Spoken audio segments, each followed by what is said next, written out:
Hi, my name is Grant Kramer, and I'm a professor emeritus at the University of Nevada, Reno. Welcome to my backyard vineyard.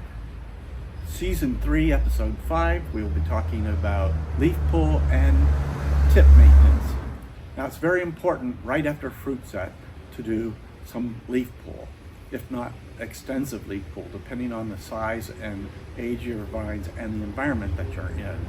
Leaf pull allows for the canopy to be more open and exposed, particularly around the fruit.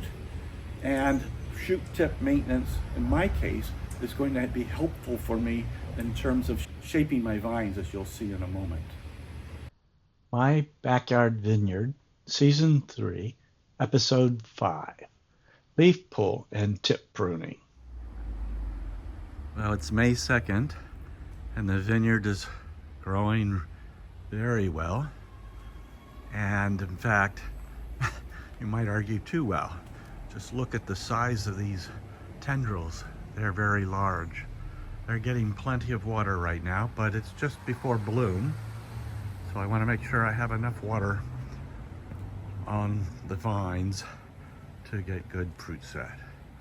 But you can see, like in this case, that these vines are growing out way long and are becoming a problem. And I'm going to have to prune them back. They're growing into each other. The general rule of thumb is to leave at least 10 leaves on each shoot to support the fruit. So what I'm going to start to do is start pruning back these vines back down to about 10 leaves, because the branches are getting so long, they're pulling the vines down, you can see, and they're going to drag and be on the ground like these ones are. So it's time for some maintenance of this vineyard. So leaf pull is very important right after fruit set, because if you wait too long, you can get sunburn on your fruit when it's exposed to the light. So catching them in the first week, right after leaf pull, is very, very important. Later in the season can cause extensive damage, as evidenced with my mother's vineyard in Sonoma, where they had a gray, cool climate. The canopy was getting too thick. They needed to pull the leaves to get more light exposure. And then it followed with a very hot climate right afterwards, and the fruit got sunburned and they had extensive shrivel. And this didn't just occur with her, but it occurred throughout the Sonoma region that year. So it's important to do that right after fruit set. Here's a good vine that had a lot of leaves, so I removed just a few leaves around the clusters to expose them to the air and the light to reduce powdery mildew and improve fruit quality. So I've just trimmed the vines by topping them. I've left a few, like this one, still growing. However, most of them I have topped. And there are two reasons for that. One is that they're getting very tangled in here. And as you can see down below here, this branch has actually broken because it's gotten too long. I'm gonna have to trim it off. But fruit set has occurred. And one of the reasons to remove tops, like this one, should be removed, and that one should be removed, and that one should be removed, because they compete, those growing tips compete with the sugars for the fruit. So there's a variety of reasons to do that. Many of these I've already topped, as you can see. Some I've left growing because they're small, like this one, and I want to get more leaf on them. So I'll go back in and top them a little bit later.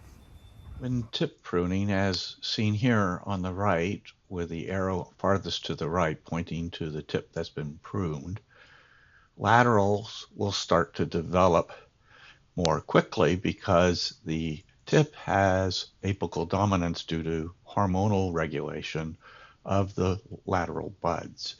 Once that tip is removed, the laterals will break more readily, as seen here in the two laterals that are forming. Eventually, laterals will continue to form, and this can cause the canopy to become too thick and too difficult for light and air to get in there, increasing the odds of powdery mildew and inhibiting the quality of the fruit. So here on the left, you can see an area where the canopy has gotten quite thick with a number of laterals. So one has to go back in and trim these laterals to keep the canopy open.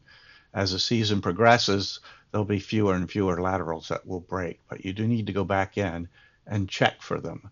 As seen here on the right, you can see now that the area is much clearer. Again, in this figure here, you can see that the canopy is thickened with lots of laterals on the left-hand side due to the tip pruning. And after trimming and removing those laterals, you can see what the canopy looks like on the right. It's much more open and airy and allowing light to come in. And finally, you can see just from that little area all the trimmings here that came out of those canopies. So there's a bit of work to do after trimming and shaping. You have to go in and remove laterals during the season. This is what the right vineyard looks like after trimming the tips and pulling just a few leaves off around the clusters where it was needed. Some of these vines were not so developed, and just pruning the tips was all that was necessary.